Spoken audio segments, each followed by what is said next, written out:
네, 지금부터는 투자해놓은 시간 통해서 이슈별로 종목별로 남은 5장 투자 전략 세워보겠습니다. 오늘 함께할 두 분은요. 레몬리서치의 김민수 대표, 815 머니톡의 이주연 이사 두 분과 함께하겠습니다. 어서 오세요. 네, 또 저희가 마지막 순서로는 탑픽주를 공개해드리고 있는데요. 지난주 김민수 대표님의 탑픽주가 로보티즈였습니다. 최근에 또 로봇 이야기가 들려오고 있습니다. 대표님. 네. 또 다음 정책 수혜주 로봇 쪽 나오지 않을까 뭐 이런 이야기도 있던데 로보티즈 지금 앞으로 계속해서 수익을 조금 더 극대화 해볼까요? 홀딩 해볼까요? 네, 뭐 그렇게 크게 오르지는 않았는데 아주 버티고 있네요. 그런 쪽에서 일단 로보티즈는 정책적인 테마 관련된 쪽으로 들어오는 건 덤이라고 봐야 될 것 같고 이 회사의 자율주행 관련된 쪽에서 물적 분할을 하기 시작해서 그것 때문에 주가가 좀 많이 밀렸었죠. 그럼에도 불구하고 자율주행이 핵심이라기보다는 개인적으로는 액추에이터가 더 핵심적인 내용들이다라고 봤었을 때 일단 그에 따라서 주가 하락은 어느 정도 반영이 됐다고 보고 있고 게다가 또 주총에서 반대 가능성이 더 높다 보니까 그런 쪽에서 분할이 안 된다라는 결정이 나오게 되면 주가의 탄력들이 더 커질 수 있겠다라고 바라보면서 일단 지금은 여전히 크게 밀리는 상황도 아니고요. 기대감들이 아직 남아있기 때문에 단기 평선 이탈하기 전까지는 계속 끌고 가자 그런 쪽으로 말씀드리겠습니다. 네, 지금 로보티즈를 탑픽주로 말씀해 주신 이후에 꾸준하게 우상향하면서 지금 수익권에 있습니다. 일단 더 홀딩 해보자라고 말씀해 주셨습니다. 오늘도 두 분의 탑픽주를 한번 기대해 보도록 할게요. 마지막 순서로 한번 공개해 보겠습니다. 네, 그럼 저희가 하나하나씩 이슈별로 투자 전략 한번 세워보도록 할게요. 최근 주도주가 부재한 분위기다 보니까 오늘도 정치 테마주들로 시장에 수급이 강하게 몰리면서 정책주들만이 지금 움직이고 있습니다. 이제는 정책주가 선택이 아닌 필수가 됐다 이런 말까지 나오고 있는데요. 김민수 대표님, 네. 정말 빠른 순환매가 펼쳐지고 있다 보니까 좀 손이 느리시거나 좀 내가 강심장이 아니다, 나는 좀 차곡차곡 모아가는 전략이 더 좋다 하시는 분들은 이런 시장이 좀 재미없으실 것 같아요. 그런 분들이 시총 상위주를 적립 매수하는 게 좋을까요? 아니면 그래도 정책주에 지금 좀 올라타보는 전략이 유효할까요?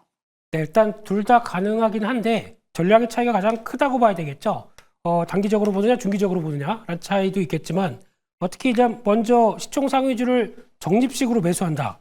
그러니까 좀 바이앤홀드로 계속 끌고 간다라는 쪽들로 봐야 될 것 같은데 이게 K 증시에 맞나요? 이런 전략은 제가 보기에는 맞지 않다고 보여지고 있고 시장이 변동폭도 큰 상황이기 때문에 지금은 일단 미국 시장 대비해서 잘 버티죠. 근데 미국이 추가로 더 낙폭을 키운다. 그러면은 한국 증시도 못 버티고 또 흔들릴 수가 있기 때문에 일단 뭐 적립식으로 시총 상위주를 모아간다라고 하신다고 하더라도 가장 중요한 거는 하락했을 때 정확한 가격대에서 들어가는 게 제일 좋겠다라고 보게 되면 일단 시장에서 여러 가지 미국 시장과 국내 시장과의 관계들도 좀 체크를 해보시되 그래도 한국 시장이 더 세다라는 쪽에 대한 무게를 맞추시면서 보시게 되면은 특히 관세 때문에 많이 어느 정도 좀 타격 받은 쪽들은 이제 변화가 들어올 때 좀 흐름이 바뀔 수가 있겠죠. 그런 것도 생각하시면서 또 대응하는 건 나쁘지 않은데 정책주 트레이딩 관련된 쪽으로는 뭐 단기 전략이긴 하겠지만 솔직히 이제 끝나고 나서 조회를 해보게 되면 와 이런 것도 상한가 같네, 이것도 한 20% 올랐네 라고 보실지는 모르겠지만 그 사이사이에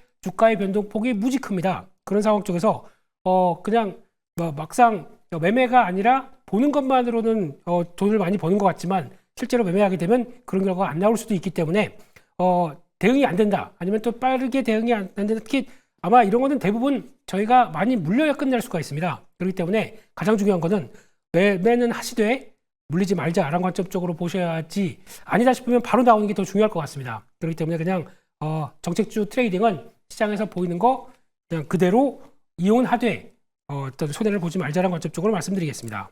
네, 그러면 저희가 하나하나씩 정책주들, 움직이는 정책주들 어떤 투자 전략이 필요한지 한번 짚어보겠습니다. 오늘은 오전장부터 탄소 중립, 온실가스 관련 종목들이 급등하면서 여전히 에코바이오와 그린케미칼이 상한가에 거래가 되고 있고요. 또 친환경 플라스틱 기업으로 세림 BNG와 진영 또한 상한가에 거래가 되고 있습니다. 이주연 이사님. 이재명 예비 후보의 발언 한마디 한마디에 지금 시장이 움직이고 있는 것 같습니다. 지금 매일매일 공약이 추가되면서 새로운 테마가 형성되고 있는데 이 온실가스, 탄소 중립은 새로운 또 신선한 테마이잖아요. 시세가 조금 더 연속성 있게 나올 수 있을까요? 연속성은 조금 더 있을 수는 있을 것 같은데 이것도 앞서서 말씀 주신 대로 사실 이제 테마성 순환매라고 좀 보셔야 될 것 같습니다. 그래서 지금 뭐 말씀 주신 내용으로 오늘 움직이는 종목군들 대부분을 보면은 뭐 시총이 1,000억이 채 안 되는 뭐 500억, 600억, 뭐 700억 이런 종목군들이기 때문에 그동안에 워낙에 주목을 많이 못 받았었던 업종이기도 하고 종목군들이기도 하고 그래서 호가창도 많이 비어 있는 상황이기도 했었습니다. 그래서 단기간 안에 이슈화가 좀 되니까 개인들 어떤 수급들이 좀 몰리면서 단기간 안에 좀 급등이 나오는 그런 흐름들이 계속 나타나고 있는 건데 이거는 뭐 앞서서 그 대표님께서 말씀을 해주신 대로 사실 뭐 개인들이 매매하기에는 익숙하지 않은 이상은 조금 까다로울 수 있습니다. 그렇기 때문에 좀 주의해서 대응을 하시는 게 필요할 것 같고요. 사실 오늘 뭐 풍력 관련해서도 대규모 투자를 뭐 진행을 할 거다 뭐 이렇게 이야기를 한 내용들도 보면은 실질적인 수혜를 볼 수 있을 만한 기업들은 뭐 이제 SK 이터닉스라던가 뭐 CS 윈드 이런 대형 기업들인데 오늘 막상 움직이는 걸 보면 그런 종목들은 또 잘 안 움직입니다. 결국에는 개별 종목군들 테마성 뭐 딱히 실적이 그렇게 크게 좀 기대되지 않는 종목군들 중심으로 지금은 좀 상승이 나오고 있는 그런 상황이기 때문에 일단은 테마성 어떤 매매로 좀 접근을 하시는 게 필요할 것 같고요. 뭐 급등 나올 때 쫓아서 매매를 하시는 것보다는 좀 쉬어갈 때 순환매 관점에서 좀 조정 시에는 어느 정도 좀 비중을 작게 해서는 들어갈 수 있겠다. 좀 이렇게 보고 있습니다. 네, 오늘 이런 탄소 중립 테마가 연속성 있을 수는 있겠지만 추격 매수는 좀 지양해야 된다라고 말씀을 해주셨습니다. 눌렸을 때 공략해보자라고 말씀을 해주셨고요. 방금 말씀드린 것처럼 정말 빠른 정책 순환매가 일어나면서 조기 대선이 확정된 이후 움직였던 테마들을 저희가 한번 정리를 해봤습니다. 자료를 하나 보도록 할게요. 초반에는 AI 테마가 형성되면서 특히나 퓨리오사 AI 관련 종목들이 급등을 했는데요. 오늘도 관련주들 4x4가 상한가에 거래가 되고 있습니다. 이 밖에 AI 소프트웨어 종목들은 지금 종목별로 좀 차별화 장세가 나타나고 있고요. 현재 원격 진료 안에서 인성 정보가 조금 또 움직이고 있습니다. 어제는 STO 또 세종시 개헌 관련 종목들이 급등했다가 오늘은 일부 차익 실현 매물이 나오면서 조정을 좀 받고 있고요. 이 밖에 오전 장중에도 저출생 관련해서 뭐 아가방 컴퍼니 꿈비가 움직였다가 현재는 약간의 윗꼬리가 달리면서 음봉 전환된 상태입니다. 김민수 대표님, 네. 저출생 테마는 어떨지 지금 아직 정확한 코멘트가 나오지 않은 그런 정책 중에 하나이긴 하거든요. 어떻게 보실까요? 넥스트 정책 수혜주 어딜 봐야 될까요? 저희가 하다 이제 정책까지도 예측하면서 매매를 하는 경우가 나오기 시작합니다. 네. 근데 지금 일단 오늘 보니까 가장 주도적인 종목이 제로투세븐 같아요. 이 회사가 궁중미책이죠. 어린아이를 대상으로 선케어, 그러니까 아이들도 선크림을 바르나 봅니다. 어렸을 때 저도 그거 발랐으면 피부가 이렇게 되지 않았을 텐데 라는 생각을 하면서 이 선케어 제품이 또 부각보다 보니까 내종에 대해서 다 승인을 받은 제품이다 라는 쪽에 대해서 많이 부각을 받는 것 같은데 그러니까 이게 지금 저출산 테마라기보다 선케어 관련된 쪽에 대한 성수기 쪽에 대한 기대감도 같이 붙었다고 봐야 되겠죠. 근데 그런 쪽에서 추가적으로 어떤 저출산 관련된 좀 테마도 이제 앞으로 어떤 대선 주자 2부에서 나오지 않을까라고 바라보고 있는데 그거는 예측이죠. 그래서 정확한 어떤 정책 내용들. 근데 이게 다 알고 있습니다. 저출산에 대한 해결이 볼 필요가 있는데 그게 이제 직접적인 과거처럼 뭐 돈을 지급한다든가 아니면 금전적인 보상을 통해서 아이를 많이 낳아라. 이거는 좀 어려운 거기 때문에 아이를 키우는 거는 사랑입니다. 근데 그런 사랑이 충분히 줄 수 있도록 내 여건이나 환경이 만들어지는가 중요하기 때문에 주거부터 일자리까지가 다 연결되는 정책들이 나와야지 단순하게 저출산 정책만 가지고는 효과가 없다라고 바라보게 되면 일단 이쪽에서는 그냥 시장에서 반응하는 정도만 봐야 될 것 같고요. 미리 따라가거나 대응하기는 별로 그렇게 썩 좋은 섹터는 아니다. 이런 쪽으로 개인적으로 생각하고 있습니다.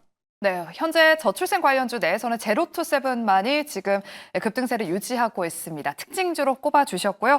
뭐 주거나 일자리가 좀 해결돼야 뭐 저출생 이런 문제도 해결할 수 있다라는 그런 중요한 코멘트까지 주셨습니다.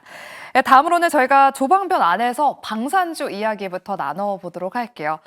지금 방산주 안에서도 종목별로 키 맞추기 흐름이 이어지고 있습니다. 그동안 시장을 방산주를 주도했던 한화 에어로스페이스와 현대 로템이 대장주였다면 최근 흐름을 보면 LIG 넥스원과 한국항공우주 시세가 돋보입니다. 현재 LIG 넥스원 6% 넘게, 한국항공우주 4% 가까운 상승세를 보이고 있는데요. 이주원 이사님, 네. 특히 한국항공우주는 지금 증권가에서 호평이 이어지면서 목표 주가를 또 올리고 있습니다. 방산 빅4 기업들 지금도 신고가 영역인데요. 추가 상승도 기대해 볼 만할까요? 기대는 해볼 수 있을 것 같은데, 일단 뭐, 여전히 사실 시장 분위기 자체가 바뀌지 않는지에 따라서 조선 방산 쪽은 계속 갈 것 같기는 합니다. 왜냐면은, 일단 시장 분위기가 뭐 앞서서도 말씀을 좀 드린 대로, 계속 좀 수급 쏠림이 진행이 되고 있고, 그리고 업종별로 뭐 순환매가 좀 발생을 하고 있는 상황이고, 워낙에 좀 우리 시장으로 대량의 거래 대금이 들어오지 않고 있는 그런 상황이다 보니까, 지금 그 이유 자체가 관세 불확실성이 제일 크다고 좀 볼 수 있겠죠. 그래서 관세 불확실성이 해소가 되지 않는 이상은 뭐 우리나라에도 뭐 큰 자금들이 들어오기가 쉽지가 않고 거의 개인들 자금이나 아니면은 기존에 강하던 종목군들 중심으로만 지금 업종 쏠림이 진행이 될 수밖에 없기 때문에 한동안은 이런 분위기가 이어질 거라고 좀 봐야 될 것 같고요. 그럴 때까지는 지금 계속 강했었던 방산주들도 아마 좀 이어질 가능성이 매우 높다 이렇게 좀 생각을 하고 있습니다.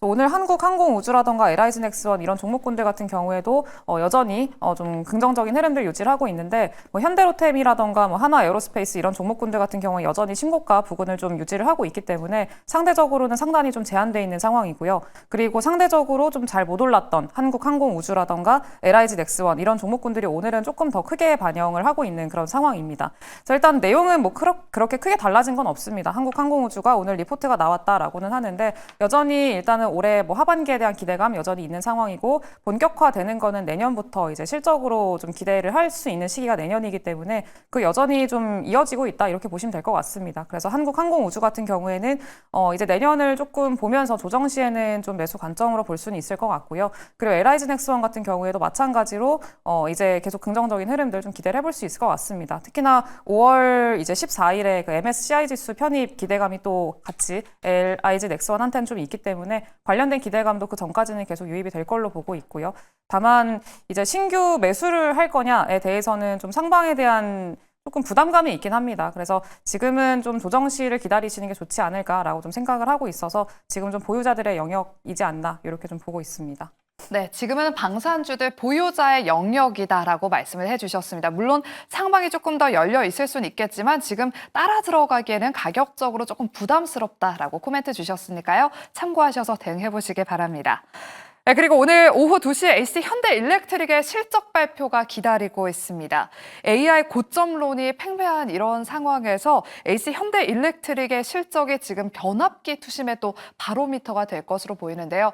어제는 LS일렉트릭의 그 실적이 발표가 됐는데 다소 부진한 실적을 보여줬습니다. 김민수 대표님, 네. 현재 ST 현대일렉트릭의 주가 흐름을 보니까 지금 움직이는 걸 보니까 실적이 방금 막 공개가 됐습니다. 어떻게 나왔는지 실적 좀 말씀해 주시고요. 원래 한 1%대 하락세를 보였는데 지금 호가창이 움직이고 있거든요. ST 현대일렉트릭 실적 그리고 앞으로의 전망 어떻게 바라보실까요?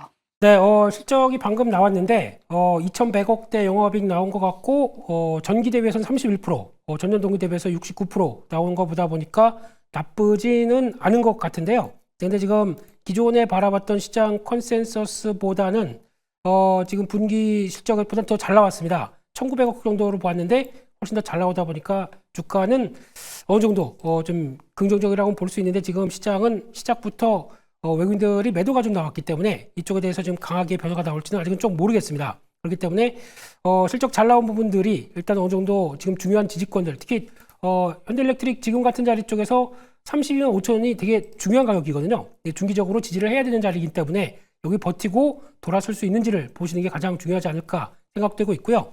그런 차원에서 일단 일본 실적이 나왔다고 하더라도 이게 끝이 아니라 이제 관세라든가 특히 이제 들어가는 부품 관련돼서 또 가격 오르고 하는 이제 모든 것들을 가지고 앞으로 2분기나 하반기까지도 계속 좋아질 수 있겠느냐 이런 쪽에 대한 의문감이 좀 들 수가 있기 때문에 그에 따른 이제 시장에 그리고 또 이제 기업들의 IR 쪽에서 힌트를 좀 찾는 게 맞지 않나 생각되고 있는데 그렇다고 하더라도 어제 LS일렉트릭에서도 보여준 것처럼 실적은 좀 덜 나왔다고 하더라도 하반기에 대한 기대감은 여전히 강하다라고 하게 되면 그 부분은 오히려 주가에는 또 긍정적으로 작용할 수가 있기 때문에 일단 지금은 낙폭을 더 키우네요. 한 2%대까지 하락하고 있는데 이 중기 32만 5천 원대 잘 지지하는지를 좀 보시면서 대응을 해야 될 것 같습니다.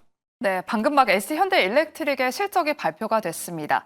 매출액과 영업이익은 시장의 예상치보다 소폭 좀 상회했지만 순이익이 시장의 예상치를 소폭 하회하면서 지금 약간의 매물이 나오고 있는데요. 하반기 기대감이 더 좋은 상황이다. 그리고 이 32만 5천 원을 잘 지키는지 이 여부를 잘 체크해보자라고 말씀해 주셨습니다. 그럼 LC 현대일렉트릭의 이야기는 여기까지 나눠보도록 하겠고요. 다음으로는 제약 바이오 섹터 이야기 나눠보겠습니다. 현재 제약 바이오 종목들 내에서 상한가에 거래가 되고 있는 종목이 바로 신라젠과 네이처셀입니다. 신라젠은 FDA로부터 임상 변경을 승인받았다는 호재 소식을 전했고요. 또 네이처셀은 개발 중인 줄기세포 치료제 FDA 승인 기대감이 지금 현재 주가를 끌어올린 것으로 판단이 되고 있습니다. 이주연 이사님. 네. 요즘 시장 보면 가는 쪽이 더 가잖아요. 네. 그래서 뭐 신라젠이나 네이처셀 같은 이런 종목들에 좀 올라타보는 전략은 어떨지, 그리고 추가 상승 룸이 더 남아있는 기업은 어디일지 궁금하거든요. 지금 최근에 뭐 시장 분위기 보면은 뭐 신라젠도 그렇고 아까 말씀 주신 네이처셀도 마찬가지고 개별 이슈나 개별 호재들로 인해서 사실 혼자서 움직이는 경우들이 상당히 많고, 그리고 뭐 전체적으로 제약 바이오를 다 끌고 간다던가 이런 역할은 좀 상대적으로 제한되고 있는 상황인 것 같습니다. 그래서 이제 지금은 이제 좀 예상이 되는, 그리고 다른 뭐 증권사 쪽에서 커버하고 있는 종목들이라던가 이런 종목군들이 그나마 좀 예상치 안에 좀 들어와 있는 종목들이기 때문에 그런 종목들 안에서 지금은 좀 대응을 하시는 게 좋지 않을까라고 좀 생각을 하고 있고요. 일단은 뭐 단기적으로 봤을 때는 이번 주에 그 미국 아마케가 또 예정이 돼 있고, 거기서 좀 신규로 좀 그 데이터를 발표할 기업들 같은 경우에는 여전히 기대감이 이어지고 있는 상황입니다. 특히나 뭐 ABL 바이오 같은 경우에도 오늘도 여전히 강한 흐름들 좀 유지를 하고 있는데, 이거는 뭐 시장이 빠져도 빠지지 않고 잘 버티고 있다라는 것 자체가 이번 AACR에서의 어떤 기대감 여전히 유효하고, 그리고 추가적인 라이센스 아웃에 대한 기대감이 있는 그런 상황이기 때문에 그렇지 않을까라고 좀 생각을 하고 있습니다. 그래서 관련된 좀 모멘텀이 있는 그 플랫폼 중심으로 좀 지금은 보시면 좋을 것 같고요. 역시나 뭐 ABL 바이오가 지금 대장 역할을 하고 있기 때문에 ABL 바이오 중심으로 해서 지금 뭐 보로노이라던가, 그리고 이번 주에 좀 기대감이 있는 리가켄 바이오라던가, 네, 이런 종목군들 중심으로 지금은 압축해서 보시는 게 오히려 좋지 않을까, 안정적으로 좀 끌고 갈 수 있지 않을까, 좀 그렇게 보고 있습니다. 네, 우리 ABL 바이오가 우리 김민수 대표님의 또 탑픽주이기도 했습니다. 현재도 7% 넘는 강세를 보이면서 지금 고점을 또 한 번 높여가고 있는데요. 김민수 대표님한테 이번에 또 여쭤보도록 할게요. ASR에 지금 참여하는 기업들 중에서 오늘 시세가 눈에 띄는 게 리가캠 바이오와 또 ABL 바이오가 있습니다. 주목해 봐야 될 이슈가 있는 건지, 그리고 어떤 기업들을 우리가 더 눈여겨봐야 될까요? ASR 참가 기업들 중에서. 네, 뭐 ABL은 하도 많이 말씀드려서 그냥 패스하겠습니다. 이제 시총 3조가 넘었습니다. 거기까지만 보고요. 일단 단기적으로는 리가캠이 조금 더 힘을 내지 않을까 생각됩니다. 주가의 위치상, 그리고 또 최근에 브릿지바이오 테라피틱스와 관련된 쪽에 약간 이슈가 있다 보니까 약간 좀 어지러웠는데, 그럼에도 불구하고 중기 지지권 잘 유지를 했습니다. 그렇게 되면은 추가 탄력을 좀 더 기대를 하는데, 이번에 AACR 미국의 아마크 쪽에서 나올 수 있는 쪽들이 아마 개인적으로는 LCB-39 이쪽인 것 같은데, 이게 선천성 면역세포 활성화와 관련된 쪽에서 어느 정도 좀 성과를 내겠다라고 하는 부분들을 발표를 한다고 합니다. 그러니까 이게 결국에는 면역세포를 도와줘서, 그리고 특히 MK세포와 관련된 쪽들을 좀 처리하는데 가장 또 핵심적인 역할을 한다라고 하게 되면 기대감이 높은 쪽이라고 바라보고 있기 때문에 이 부분에 대한 성과와 함께, 또 이번에 ADC죠. 항원항체 물질 관련된 쪽에서 플랫폼과 활용돼서 관련된 후보 물질을 5건을 같이 전임사항을 발표를 한다고 합니다. 이쪽이 전임사항으로 나온다라고 하게 되면 초기 단계이긴 하지만 기대가 높다 그러면은 빅파마들에 대한 관심도를 상당히 높일 수가 있겠다라는 쪽에서 이런 분들을 한번 좀 체크를 해보게 되면, 아마 지금 오늘 일단 저항대라고 하는 11만 원대가 좀 돌파가 되는 모습들이다 보니까 다음 저항권인 한 12만 원대 근처까지도 한번 들어갈 수 있지 않을까라는 관점 쪽에서 리가캠을 조금 더 챙겨보시는 게 좋겠다, 그렇게 말씀드리겠습니다. 네, 리가캠 바이오 추가 상승 한번 기대해보면서 12만 원 선 돌파를 한번 기대해보겠습니다. 네, 마지막으로는 또 장중에 우크라이나 재건주들이 움직여서 한번 여쭤보도록 할게요. 러시아 푸틴 대통령이 우크라이나에 직접 대화를 제안하면서 지금 장중에 재건주들이 또 움직이고 있습니다. 푸틴 대통령이 양자회담을 제안한 것은 전쟁 발발 이후 처음이라고 하는데요. 이주연 이사님. 재건주들 그동안 시장에서 완전히 잊혀져 있었어요. 재건주들은 좀 정책주를 대안할 만한 그런 섹터가 될 수 있을까요? 대안보다는 뭐 순환매 관점에서는 한번 낄 수 있을 만한 테마는 되지 않을까라고 좀 생각을 하고 있습니다. 근데 일단은 SY 뭐 스틸텍이라던가 기존의 재건 관련해서 움직임이 나왔었던 그런 종목군들도 오늘 좀 시세를 보여주고 있긴 합니다만 대부분이 이전에 이제 만들었던 주가를 좀 하단 지지라인을 깨고 내려왔다가 이제 좀 반등이 나오는 그런 흐름입니다. 그래서 이전 지지라인대가 또 깨졌기 때문에 그 구간은 다시 저항 라인이라고 보시면 좋을 것 같고요. 대부분의 종목군들이 그 저항대를 지금 맞고 좀 매물 소화가 필요한 그런 구간까지 진입을 해 있습니다. 그래서 지금 구간에서 과연 매수를 해서 신규로 좀 메리트가 있는 그런 수익을 가져갈 수 있을까에 대한 고민은 좀 해봐야 될 만한 그런 구간이라고 생각이 들고요. 그리고 워낙에 우크라이나 재건 관련된 이슈 자체는 과거부터 오랫동안 좀 이어져 왔었고 거의 2년 넘게 좀 어떻게 보면은 오랫동안 울거먹었던 그런 테마라고도 좀 생각이 들기 때문에 일단은 지금은 좀 신선도를 언제나 항상 시장에서는 좋아하죠. 그래서 투자자들 입장에서는 뭐 재건 테마라던가 재건주에 대한 좀 기대감은 상대적으로 지금은 조금 적지 않을까라고 좀 생각을 하고 있어서 이제 뭐 조정 시에는 매매적인 차원에선 접근할 수 있겠습니다만 다만 상단의 매물대라던가 저항대는 좀 확인을 하면서 접근을 하시는 게 필요하다 이렇게 좀 생각을 하고 있고요. 지금은 뭐 역시나 좀 차라리 뭐 트레이딩 관점에서 매매를 접근하실 거라면은 뭐 정책주들 중심이 좀 좋지 않을까. 그리고 뭐 AI라던가 로봇이라던가 이쪽이 조금 더 메리트 있지 않을까라고 좀 생각을 하고 있습니다. 네, 재건주 순환매 차원에서는 공략 가능하겠다라고 말씀을 해주셨습니다. 그리고 로봇주들이 오후 들면서 조금 시세가 더 나고 있어서 우리 김민수 대표님한테 한번 짧게 여쭤보도록 할게요. 네. 대표님, 지금 뭐 3현이 한 20% 넘게 급등하고 있고요. SPG, 하이젠, RNM, SBB테크 등 이런 로봇주들이 또 움직이고 있습니다. 지금 로봇주들의 이런 상승은 어떻게 좀 해석해야 되는 건가요? 네, 사면은 조금 다른 결입니다. 아침에 나왔던 이제 하이브리드 핵심 관련된 쪽에서 H사라고 하는데 H사면 현대, 혼다 뭐 하여튼 그쪽으로 들어가는 쪽에 부품이 납품된다는 쪽에서 주가가 강했던 모습들이고 그러다 보니까 이 회사는 이것저것 다 쓸 수가 있는 거죠. 그런 쪽에서 움직였던 것 같고 말씀하셨던 지금 SPG부터 하이젠 RMM까지 오늘 또 SBB테크까지 약간 종목들이 움직이는 결들은 하드웨어 쪽에 대한 종목들이 좀 강합니다. 그렇다는 얘기는 일단 슬슬 다음 정책 테마에 대한 기대감들이 몰려온다. 그런 관점 쪽에서 바라보셔야 될 것 같은데 하지만 그렇다고 해서 강하게 어떤 뭐 얘기가 나온 것들은 아니기 때문에 일단은 적정 비중만 갖고 좀 기다려 보시되 여기서 이제 얘기가 뭐 당장 내일 나올지 아니면 또 다음 주에 나올지 모르는 상황이다 보니까 일단 어느 정도 단기 추세 특히 이런 상황 쪽에서 기대감으로 많고 움직이다가 단기 추세가 이탈되게 되면 바로 나올 수 있게 대응을 하시면서 여전히 로봇주는 부담스럽지 않게 보고는 있긴 하긴 합니다만 대응이 중요하다 그렇게 말씀드리겠습니다. 네, 이렇게 로봇주에 대한 짧은 코멘트까지 저희가 들어봤습니다. 그럼 마지막 순서로 두 분의 탑픽주를 한번 공개해 보도록 할게요. 김민수 대표님, 네. 오늘 우리 대표님의 탑픽주는 어떤 섹터의 어떤 종목일까요? 네, 바이오로 시작해서 바이오로 끝내려고 하고 있습니다. 종목 중에서 좀 작은 종목인데요. 네. 토모큐브라는 회사가 있습니다. 최근 들어서 좀 조정을 받다가 이제 막 또 고개를 들고 있는 대표적인 종목인데요.